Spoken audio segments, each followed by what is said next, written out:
So you move here when you're 8, right? Yep. And your family, what is their motivation of moving from Mongolia to come here? So actually, my mom was she got accepted into grad school at Brandeis, which is funny enough where I went to Which college. is your alma mater as well. Yep. Play that family card to get in. And then so like that was like, it was a good opportunity for her to get an education, and then it was a good opportunity for me and my brother to, have like an upbringing here. How old's your brother? My brother is 5 years older than me, so probably 27, 28 at this point. Yeah. He still lives in Walthammer. He lives in Watertown. Him and his wife. Oh shit! Yeah. He's married. Mm-hmm. They got a kid on. They got a kid soon. I don't know about that, but maybe. Uncle Abu. Yes, sir. I'd love to be an uncle, dude. I think I'd be a great uncle. What about a dad? You think you'd be a great dad? I think I'd be a great dad too. But I think you'd be an awesome dad. Yeah. I don't know about me, man. Whoa.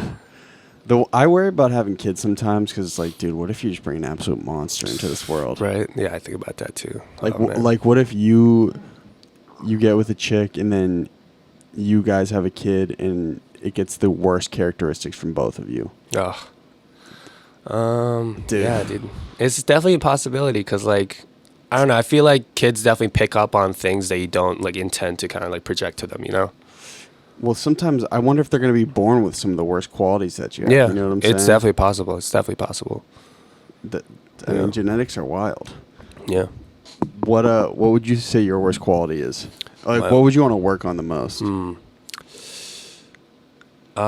Like periodically I get into these slumps where like I'm just like very unmotivated. So like there are things on like my like to-do list like in my mind, but I'm just like have no motivation to like do any of them. Have you ever just written them down? I've tried like I had like a little like whiteboard. So like everyone's got one of those. Yeah, right. The little like goal board. You haven't touched it in months, right? Years. It's still, are all the same notes still there? No, I like erased them at this point. But, yeah. It was pissing you off, so you just erased it. Oh shoot. Ooh. We're good. Just clip for a second. Just my headphones. Okay, so you move here when you're 8 from Mongolia, correct? Yep. Elaborate on what that's like for your family. Are you like nervous? Are you shocked?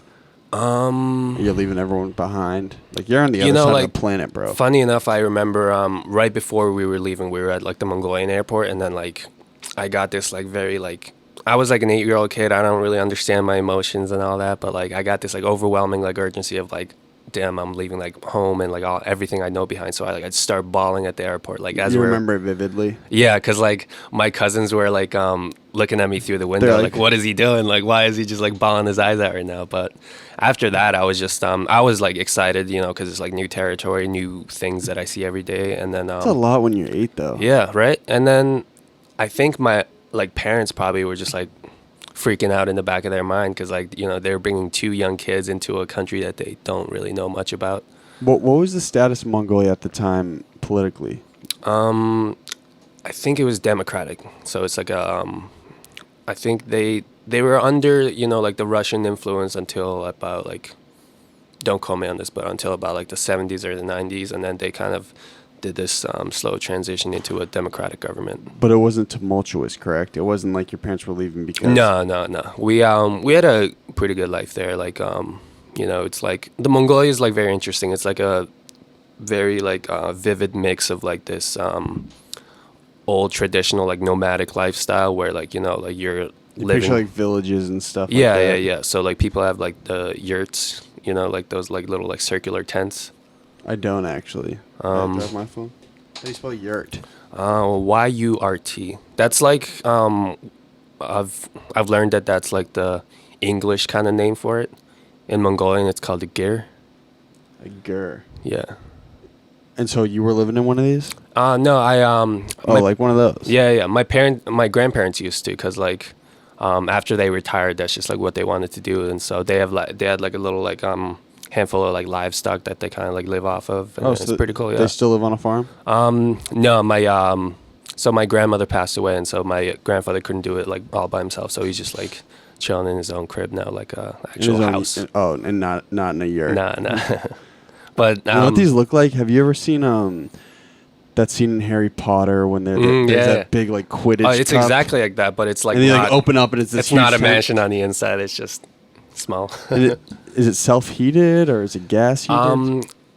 I guess it's self-heated because like one, it's like pretty well insulated because the whole outside is like wool and like all these different layers of things. So not only is it warm in the winter, but it's also cool in the summer because like it's got the shade on the inside. But traditionally it's like you can think of it as like a teepee almost, but like a little flattened down, and then it's like a circle, and then traditionally in the middle there's a big like wood stove. And then you can what's the climate like? It really depends on the season. It ranges, right? Yeah, Mongolia's a big country. Yeah, it's huge, but the population's only like 3 million, I think. So it's smaller than Massachusetts. Oh yeah, but land-wise, how big? Land-wise, probably it's massive. Like here to Kansas. I think so. Yeah. If you the like U.S. kind of. Yeah. Maybe a little more than half. Mm-hmm. And it's just like so much land. Sounds boring. Right? So like, there's the handful of big cities where it's like, tall skyscrapers, big buildings, all that, like traffic congestion, your typical city stuff. But then once you go out to the countryside, it's like, it's very eerie because when you look down at like the mountains or something, you see nothing for miles. It must be nice though, right? Yeah, I don't know. Like sometimes it's nice, but like when I was little, like it always gave me this like uneasy feeling. It's just like being like the only person in like like hundreds of square miles. Yeah, I went to Alaska like 3 summers ago, and I was in a helicopter. Rich people problems, right? but we were flying up onto this glacier, and we ascended like above the summit of this mountain. And you could just see for thousands of miles just white-capped mountains. Wow. And I was like, wow, that is like the most grand thing of all time. Like the earth is so powerful. Mm-hmm. Is that kind of the same feeling? It's so surreal, right? To just like see like because we're so used nature. to just being in like tight quarters where we live. And yeah.